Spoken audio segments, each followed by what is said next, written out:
Good morning, everyone. Hope you're all doing well. So, thank you so much for joining us today for our webinar on findings from the 2026 Perspectives on AI in Charity Sector Recruitment report.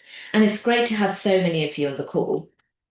My name is Jinsha, and I'm Senior Research Executive at Charity Job. And I've been at Charity Job for over 2 years now. At Charity Job, we use insights we gather from candidates and recruiters to create reports, blogs, and webinars that inform recruiters about recruitment trends and best practice for attracting top talent in the sector. And I've led this research with Lucy that we're discussing today, which looks at the impact of AI in charity sector recruitment. And I'll hand it over to Lucy. Hi everyone, my name's Lucy and I work as a Senior Research Manager at Charity Job, and I'm really looking forward to sharing this research with you all today. Claire, who is Marketing Director, is also on the call with us, and she'll be keeping an eye out on any questions and managing the Q&A session later on. So now we're just going to go through a few bits of housekeeping before we kick off with the main part of this webinar. So firstly, please add any questions you may have into the Q&A panel. Claire's going to be keeping an eye out for these, and we'll try to answer as many as we can at the end of the webinar, so don't worry if you don't get an immediate response to your question. The webinar is being recorded, so please only share your questions if you're happy for them to be on the recording. And finally, we'll share a recording of the webinar and the slides, as well as a link to download the Perspectives on AI in Charity Sector Recruitment 2026 report to everyone who registered tomorrow. So as you're all aware, AI has become an increasingly everyday and widely used technology, and is now playing a growing role in recruitment. Sometimes through visible tools and processes, and sometimes it's more behind the scenes. Last year, we began this research by running our first surveys with recruiters and candidates, exploring how they were using AI and how they felt about its role in the recruitment process. This year's research builds on that work, helping us understand how both use of AI and attitudes towards it are evolving over time. So this research is based on two surveys, one with candidates and one with recruiters, which allowed us to capture perspectives from both sides of the recruitment process. We've repeated some key questions from last year's survey, and we've also introduced some new areas of focus. And where it's interesting, we'll highlight how findings have changed from last year. All of the findings we'll be talking through today have been published in our Perspectives on AI in Charity Sector Recruitment 2026 report. So in today's webinar, we'll be walking you through the key findings from that report. And as mentioned, we'll also share links with you to download that report tomorrow. So we're going to start by talking through the key findings from our candidate survey, followed by findings from our recruiter survey.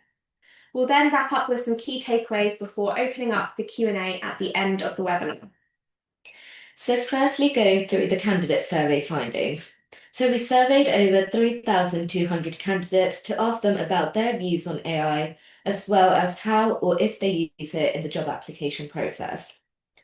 So, firstly, looking at the demographics of our respondents, 67% of our respondents were between the ages of 25 to 49, and more than half were from white British backgrounds.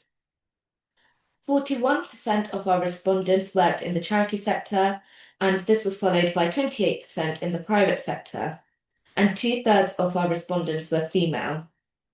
And a fifth of respondents identified with having a disability. We then looked at candidates' use of AI and asked if they'd ever used AI to help them in the job application process. And we saw that 64% said they had, and this is a big jump from last year's finding where 46% said yes to using it, highlighting how much AI use has grown in just 1 year. And those who said no or don't know were then asked how likely they were to use AI in the future to help them with their job applications. And we saw that a quarter of them said they were likely or very likely to use it, and nearly a third were very unlikely to use it. We went on to ask respondents who have used AI in the job search about the specific ways they used it. So respondents could select all that apply from a list of options, which were to help me create my cover letter, help with interview prep, to help create my CV, to research the organisation I'm applying for, to research the role I'm applying for, and to help me complete any pre-assessments or work samples. We also had an other option which gave them the opportunity to write anything else they might have used AI for. The most common use we saw was to help create cover letters, and that was used by 72% of those who have used AI in the application process. More than half had also used AI to help them with interview prep, and almost half had used it to help create CVs. For those who selected other, comments mentioned using it to identify key areas or skills in job adverts, helping candidates to find roles with transferable skills, and using it to write emails. We also asked these candidates what kind of AI tools they were using to help them in the job application process. And 91% said they'd use a general AI chatbot or writing assistant, so something like ChatGPT or Gemini. And more than half had used spelling and grammar checking tools. When we looked at candidates who were in work, we found that more than half said they use AI in their jobs. And this is a clear increase on the previous year, where 40% of those in work reported using AI in their roles. We then looked at how AI use at work varied across different groups. And one clear pattern we saw was by seniority level. So we saw that AI use actually increased with seniority. So directors and CEOs and senior executives were the most likely group to use AI in their jobs. We also found that those who work in the charity sector were more likely to have used AI compared to those in the private and public sectors. And this is a slight change from last year, where those in the private sector were slightly more likely to have used it. And finally, those who had used AI at work were also more likely to have used it to help them with their job applications. And similar to last year, we were interested to see what candidates' opinions were on AI. So we asked them to rank how strongly they agreed or disagreed with statements regarding the use of AI in the job application process and the future of AI. So the statements were as follows. I'm concerned about the future of AI. I'd prefer a recruiter to review my application rather than it being reviewed by AI. I feel it's harder for my job application to stand out because of the increase in people using it to tailor theirs. Using AI increases my chances of doing well in the job application process. And finally, I feel there's a lack of job opportunities due to an increase in AI taking over jobs. We saw that 72% were concerned about the future of AI. And while we don't know what these concerns were, open text comments from respondents at the end of the survey often mentioned concerns about the overuse of AI and relying on it too heavily. 84% agreed they'd prefer a recruiter to check their application rather than it being checked by AI, suggesting that candidates have greater trust in the decisions made by humans when it comes to assessing their job applications. 69% of candidates found it harder to stand out against other applicants due to an increase in AI usage in job applications, and this is an increase from last year's of 60%. And almost half of candidates felt there's a lack of job opportunities due to an increase in AI taking over jobs. And this was much lower last year, where only 32% agreed with this same statement. And a possible reason for this increase could be due to the tough job market over the past year, where more candidates are competing for fewer roles, making it feel harder for them to stand out. Thank you, Jinsha. So we also looked at whether there are differences in opinion between those who have used AI for job applications and those who hadn't. And we found that those who hadn't used AI for job applications were more concerned about its future. So 81% said they were concerned, compared with 63% of those who had used it. And this might be because those who have used AI feel more aware of its capabilities and limitations, and therefore perhaps feel a little bit less worried about its impact. We also saw a clear difference in the perceived benefits of using AI. So over half of those who had used it agreed that it helps them to do better in the job application process, compared to just 1 in 5 of those who hadn't used it. And finally, we also saw that those who haven't used AI were more likely to feel there's a lack of job opportunities compared to those who had. So taken together, these findings suggest that having experience using it correlates with a more positive attitude towards it and towards its role in job applications. We also asked all candidates whether they were interested in developing their AI skills, and 78% said they were either extremely, very, or somewhat interested. We also then looked at further breakdowns to see if certain groups were more interested than others. So, when looking at seniority level, we saw that as seniority increases, the more interested individuals were to develop their AI skills. And we saw this especially for senior executive levels, where 81% said they were interested, compared to an average of 47% across all other levels. We then looked at interest by work sector, and 54% of those in the private sector said they were interested in developing their skills in AI. And this is compared to 46% working in the charity sector, who said they were interested, and 43% in the public sector. We also explored whether candidates thought it was fair for them to use AI to help them with the job application.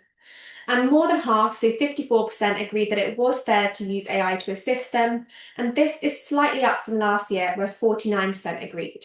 However, a quarter of candidates still disagreed. We looked into where the prior experience of using AI affected people's opinions, and we found a really big difference. So 73% of those who've used it in the job application process thought it was fair to use, compared to only 20% of those who haven't used it. One of the new areas that we looked at this year was organisational policies on the use of AI. And we looked at this from both a candidate and recruiter perspective. So we know that not all organisations currently have formal AI policies in place. So we were interested in understanding whether candidates look for one and how it influences their behaviour when applying for roles. So we asked candidates whether they review an organisation's policy on the use of AI before they apply for a role. Overall, 40% of respondents said they don't check or have never thought to. A further 36% said they check and stick to the policy. 10% checked, but it didn't impact their decision on whether they would use AI or not. And finally, 14% said they've checked but have never seen an organisation outlining a policy. So overall, these findings suggest that more candidates don't look for a policy or haven't encountered one yet. And we also followed up this question by asking candidates whether they think recruiters need to be transparent if they're using AI to assess job applications. And here the views were much clearer. So 93% of candidates said that recruiters should be transparent, with just 3% saying no and 4% saying they don't know. Thank you, Lucy. And at the end of our survey, we asked candidates whether they had any final thoughts or comments they'd like to mention regarding AI. And we saw a mixed bag of responses. So some comments highlighted that AI can be a helpful tool for restructuring CVs and cover letters, and others mentioned that it's helped them to reduce their time spent on heavy workloads, and certain tasks have become quicker to complete with the help of AI. However, there were some concerns as well. Many respondents raised concerns about AI being used to assess applicants, and candidates felt that it had its own biases and it's not always accurate, which could lead to qualified candidates being overlooked. We saw this in one of the earlier statements too, where 84% agreed they'd prefer a recruiter to check their application rather than being reviewed by AI. A few comments also mentioned how they felt they had to use AI in order to stand out, both against other applicants as well as to stand out when being assessed by AI. So now we'll move on to the findings from the recruiter survey. So we had a survey asking recruiters what their thoughts on AI were and how they use it in the recruitment process. We shared the survey with recruiters who had logged into the charity job recruiter account at least once in the last 4 years, and we had responses from 104 recruiters. And as the response rate is quite low for the survey, the results discussed in the survey should be interpreted with caution. We asked recruiters what cause the charity that they worked at supported, and the top three were youth and children and social welfare, both at 12%, followed by health and medical. And most respondents worked in small-sized charities. Thanks, Jinsha. So recruiters were asked how familiar they were with AI, and 83% said they were somewhat, very, or extremely familiar with it. And this is a 14% increase from last year. Next, we looked at whether recruiters were using AI to help with recruitment. And we found that 30% said they had used it, which is almost double the proportion that we saw in last year's survey. However, more than half said they've not used it. We asked those who hadn't used AI if they'd be open to using it in charity recruitment. And 7% said yes, and more than half, so 55%, said they were somewhat open to it. We then asked those who had used AI how they'd used it in the recruitment process. And it is important to note here that this does represent a really small group of recruiters, so these results should be interpreted with caution. However, the most commonly reported uses were for writing job descriptions and creating interview questions, which mirrors the top uses that we saw last year. We also found that AI is used more in the preparation stages of recruitment rather than for assessing candidates' hard or soft skills. And similar to the candidate survey, recruiters were also given some statements on AI and asked how much they agreed with these. And the statements were as follows. I'm optimistic about the potential of AI in recruitment. It will revolutionize how charities hire. AI will have a minimal impact on charity recruitment. It could bring negative consequences for recruitment. It improves the hiring process. And finally, AI creates more job opportunities. Overall, recruiters had a slightly more positive outlook on these statements compared to findings from previous year. So 2 in 5 recruiters were optimistic about the potential of AI in recruitment, and last year this was only a third of respondents. And 29% agreed AI improves the hiring process. Those who agreed that AI could have negative consequences to recruitment also lowered slightly this year, from 77% to currently at 70%. However, the majority are still concerned about its impact, being mindful of its risks and limitations, indicating an ongoing sense of caution. We also saw that more than half of respondents disagreed that AI creates more job opportunities, and more than half disagreed with the statement AI will have minimal impact on charity recruitment, meaning they could still expect it to have a significant influence. Overall, recruiter sentiment remains cautiously optimistic, with growing recognition of AI's benefits, alongside continued concern about its wider impact. Thank you, Jinsha. So next, we asked recruiters how much they agreed or disagreed with statements about AI's impact on fairness and efficiency in recruitment. I'm not going to go through each statement here, but I will highlight some of the standout insights. And as mentioned, this presentation will be shared with you afterwards, so you can go through the slides in more detail in your own time. We saw that 69% of recruiters felt that AI can make the recruitment process quicker, and 61% felt it can make it easier, pointing to clear practical benefits. Additionally, more than half felt that AI can make the recruitment process more cost-effective. And agreement with these 3 statements has increased since last year, suggesting that recruiters are feeling more positive about AI's practical benefits. However, there's still caution when it comes to fairness. Less than a quarter agreed that AI makes recruitment fairer, and that's down from 31% last year. And only 32% agreed that AI can help reduce bias, which is also a noticeable drop compared to last year. So while AI is increasingly seen as helpful in making processes quicker and easier, concerns about fairness and bias are strong.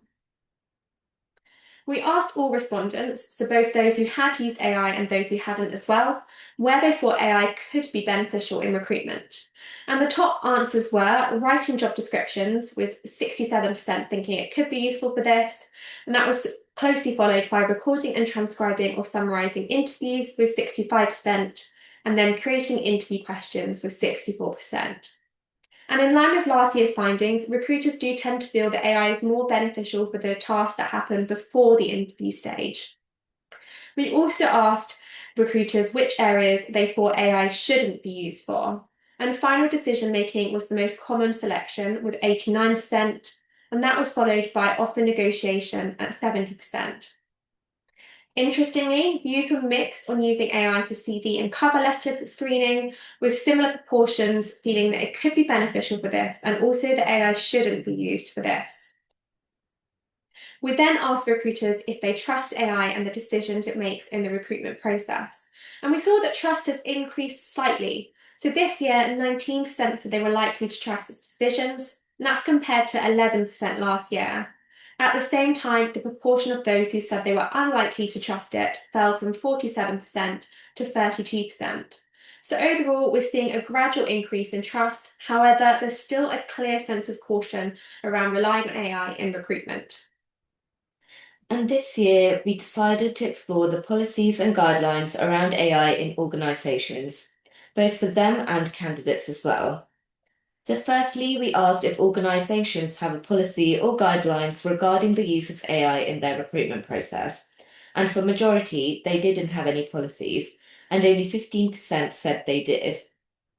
We also asked whether they provide any guidance to candidates on the use of AI during the job application process. And again, majority, so 68%, said no, and we saw that nearly a quarter said yes. And we were interested to see what recruiters' thoughts were on candidates using AI. So we asked them the following question. If you suspect a candidate had used AI to help them with their job application, would this influence your decision to put them through to the next stage of the recruitment process? And we saw that for 13% of our respondents, it would discourage them to put a candidate through.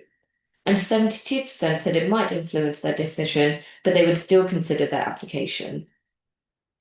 Thank you, Jinsha. So we asked recruiters what concerns they had about candidates using AI in applications.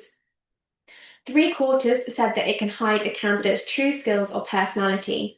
And this also came through in open comments at the end of the survey, where some recruiters felt that applications were becoming more AI generated and less authentic. 69% said it undermines the values of writing and presentation skills, and a similar proportion were also concerned about the increased risk of dishonest or misleading information. We also looked at awareness of the UK's proposed AI regulation bill, which aims to set clearer rules around how AI is used to make sure it's used ethically and safely while still allowing for innovation. So, this bill could possibly impact recruiters in several ways, for example, through tighter controls and regular assessments on how it's used. So, we asked recruiters if they were aware of the UK's proposed AI bill, and we saw that half of them weren't aware of it. 42% said they've heard of it but don't know the details. 6% had heard of it and had concerns, and the remaining 2% said they'd supported it. Thank you, Lucy. And finally, we asked recruiters for any more last comments or thoughts regarding AI. And we saw a mix of responses, but most comments were about concerns and the uncertainty of AI, particularly around how it should be used and the potential impact on fairness and transparency. We saw a couple of comments mentioning the biases of AI, noting that the way these tools have been trained means they're not always bias-free or 100% accurate. Respondents mentioned that this could significantly impact the recruitment of talent because of inaccurate decisions made by AI. Over-reliance of AI was also another issue raised by recruiters, with some people feeling that they've become too dependent on it. However, other recruiters noted that it has helped them improve efficiency for some tasks. Thank you so much for listening. So we're now coming towards the end of this webinar, and we wanted to highlight some standout insights from both surveys, starting with candidates. So firstly, one of the clearest shifts we saw in the candidate data was the increased use of AI. So this year, 64% of candidates said they'd used AI in the job application process, up from 46% last year. And we also saw a similar pattern for those in employment, with more than half using AI at work compared with 40% previously. AI was most commonly used in the job application process to help candidates with their cover letters. At the same time, we saw that a high proportion of candidates said they feel it's harder to stand out in job applications, and this might be linked to more widespread AI use, meaning that applications can start to look and feel more similar. But there may also be broader market factors at play here, such as increased competition and fewer entry-level roles, which could make standing out feel more challenging, especially for those who are earlier in their career. And finally, we saw that those who had used AI had a more positive outlook on it than those who hadn't. And this is possibly due to these groups being more familiar with both its capabilities, limitations, and uses, meaning they're more optimistic about it. So, looking at standout findings from the recruiter survey, we saw similar to that of candidates, which was a rise of AI usage. Recruiters doubled in their use of AI in their recruitment compared to last year, suggesting AI continues to make a notable impact in the recruitment process. The main concern mentioned by recruiters who hadn't used AI was bias, with more than half selecting it. And this shows that although AI tools seems to have been helpful in the recruitment process, one of the main setbacks for those who don't use it is the potential biases these AI tools might bring. We also saw that there was a lack of guidance in terms of what is expected of recruiters and what they expect of candidates. 78% of recruiters didn't have AI guidelines in their recruitment process, and 68% didn't provide any AI guidance for those applying to their organizations. And when we asked recruiters to guess the proportion of candidates using AI in the job application process, they estimated that around half of candidates were using it. So to conclude, we just wanted to leave you with a couple of final points. So overall, for both candidates and recruiters, we've seen an increase in AI use. AI is becoming more embedded than ever, and both groups reported slightly more positive outlook on its potential compared to last year. For recruiters, benefits were most often linked to making processes quicker and easier, particularly in the early stages. And for candidates, AI was seen as most useful to help convey ideas and communicate clearly in applications. However, candidates would still prefer their applications to be reviewed by a person rather than AI alone, with concerns about being overlooked. And recruiters echoed this. So while many said that AI can make certain tasks easier, they don't feel it should be relied on entirely. Concerns around bias and inaccurate decisions remain. And finally, AI is constantly evolving, so its risks and opportunities will continue to shift. So, a balanced approach using AI as a supportive tool rather than a replacement for human judgment seems key. So thank you all so much for listening. So we'll now hand over to Claire for the Q&A. Morning, everyone. Thank you for coming to the webinar, and thank you to Lucy and Dinsha for carrying out the research and presenting that back for us. I'll try and go in order of questions when they were asked. So the first question was, what has been the biggest change you've seen in AI use this year compared to last year? So I can take that one. So I think it's firstly just how much it's grown within a year. So we saw that for candidates and recruiters as well, that there was an increase in the usage of AI, and especially for recruiters, where it doubled in figure. But I also think people have a slightly more positive outlook on it this year compared to last year. So for the statements in which they had to agree or disagree, it seemed views were a bit more optimistic. And I think we're seeing this because AI is becoming more relevant each day, and I think people are learning more about it and they're getting more familiar with how to use it. So I think it means they're trying it out more and seeing the benefit for themselves. So yeah, I think kind of the growth in AI, but also people are a bit more optimistic towards it. Yeah, thank you, Jinsha. We had a question from Paul saying, what percentage of organisations did you say do have an AI policy? There were 15% of people that had the policy in place, and 23% said that they gave guidance to candidates as to how to use AI in their application and whether that was acceptable or not within that organisation. So I hope that helps, Paul. Andy's asked, if you're dealing with a really large number of applications, what alternative methods other than AI could you use to screen them? Thank you, Andy. So I don't think there's a single perfect method when it comes to high volume of applications, but there's definitely some things that you can do without kind of having to rely heavily on AI. So one approach perhaps could be to simplify the application process. So I guess instead of maybe asking for something like a cover letter, which can take quite a long time to sift through and is also very hard to compare fairly across, you could perhaps ask a couple of screening questions in the initial stage, and you could focus those around the really core skills that you need for the job. That might be a sort of better approach, and that might be able to help you kind of sift through those and compare across candidates more easily and also more quickly. And in relation to those screening questions, one kind of way you could use them could be to ask eligibility questions. So things like, the right to work in the UK, assuming that that's something that you need if you're not able to offer sponsorship in your charity. Things like that, which are very objective, can help you to just reduce the numbers early on and reduce that overwhelm of having loads of applications. Other things you could do might be having a sort of system in place where you have multiple hiring managers who look through the applications and they score them against perhaps a predefined criteria with clear definitions to help you kind of understand what what a good answer might look like, for example, instead of just relying on one person reviewing them. So I think it's less about, replacing AI with something else and more about designing the process in a way that can reduce the volume in the first place and improves that clarity early on. I hope that answers your question.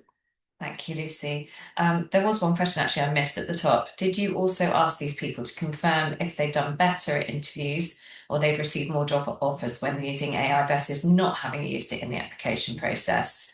So that wasn't an area which we explored in the survey. However, we did ask all candidates whether they felt that AI helped them in the job application process.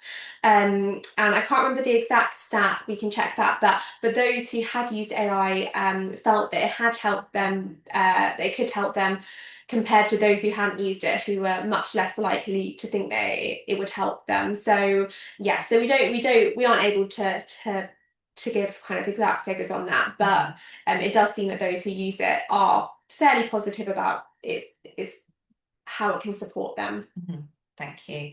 How was this sample for this survey taken from the stats produced? Were the recruiters and participants solely from the charity job sector? So you will see when you get the presentation through tomorrow that actually it was a selection of public, private, and charity sectors. So we were comparing the three areas. What policies or guidelines should we offer candidates on AI in job applications? This is a really good question. I definitely think it is something which is ultimately up to your organisation. So firstly, whether you choose to offer policies or guidelines in the first place, and secondly, what these might look like. Um, from kind of a transparency point of view, I definitely think it's helpful to offer something. So if you're kind of as a charity, you're comfortable with candidates using AI to help phrase sentences, for example, but you don't want them to use it to write the whole cover letter, it's definitely useful to say that. So, that way you're being clear about your position and candidates will know what's expected and what isn't. In terms of kind of deciding what kind of policies and guidelines to offer, you might also want to discuss that with your hiring team just to make sure that it aligns with your charity or organisation's values and fits into the recruitment process. And it might be helpful to have a little look at what other organisations are doing and using that as a sort of reference point. Given that AI use is only going to increase further, we do feel that the aim of guidance shouldn't really be to police people, but perhaps just to set those shared sorry, I just need to have a cough. Shared expectations. I'm just going to have a sip of water, but I just want to add that we've also got a navigating AI guide, which is designed to help recruiters and candidates think about these questions in a practical way, and think about fairness and responsible use and transparency. So sorry, excuse my voice, but we will share a link for you to download that as well because that might help you in this task. Lucy, we'll try and give you a bit of a rest. Your voice, you've obviously been speaking a lot. Dan has a question saying thank you for the presentation. He's keen to use AI in initial screenings if he has a large number of candidates for the role, mostly so he doesn't miss anyone strong in the initial sort. However, the big concern is about data protection and putting applications through AI. And that so far has stopped him from doing that. So, do we have any thoughts and guidance on this? I guess from a GDPR perspective, I don't know. I guess you have to be upfront in your policy and state that that's what you're going to do so that the candidate is aware. Um, I think you probably have to be quite careful because of potential bias in terms of who they do put through. I know that in the US there have been some problems with AI showing bias and lawsuits that therefore follow. So I think I think if you're upfront, there's probably some more investigation that needs to be done around this. But if you're upfront in your policy to tell candidates how AI will be used in the screening process, that might be okay. But get that checked by someone legal rather than my word. Um, right, next question is from Isabel, who says there appears to be a much greater use of AI in recruiting in the private sector. Do we expect the charity sector to follow that trend or remain more cautious? And actually, I think it was flipped, wasn't it? So for candidates, we actually saw this year that those candidates based in the charity sector, sorry, my throat's going again, were more likely to abuse it. Um, our recruiters were mainly those in the charity sector, so we don't have an objective baseline to compare with to see if the private sector actually are using it as much as we might assume. But as the number of those charity recruiters who used it this year almost doubled, it's likely that we will expect the use to grow perhaps next year as well. So it's hard to say if they're remaining more cautious. It does seem that use is on the up. And the final question we have is, are most recruiters coming away from using presentations and different methods during interviews? That's something that we don't have oversight for at the moment. Obviously, every organisation has their own process in terms of how they carry out the interview process. I would say from personal experience that no one is moving away from presentations because I'm presuming you mean asking an applicant to present back a case study or a work study in their interview process. And that's one of the strongest indicators of success in an interview process. So whilst I don't have the facts and figures to hand, I think that's still continuing to be part of the process. And they're all the questions that we have today. Nice. Yeah. Well, that's nice. But yeah, it's time to wrap up. So thank you all so much for attending today. And it's been great to have so many of you joining us, and thank you for all the questions as well. So we'll be sharing a copy of this year's perspective on AI in charity sector recruitment report, a copy of previous year's report, the webinar slides, and the webinar recording tomorrow. Also check out our blogs on our website on the latest trends in the charity sector and in recruitment. And over the coming months, we'll be hosting more webinars as well. So please keep your eyes peeled out for more information on these. And again, thank you all so much for joining us today, and we hope you all have a wonderful rest of your day.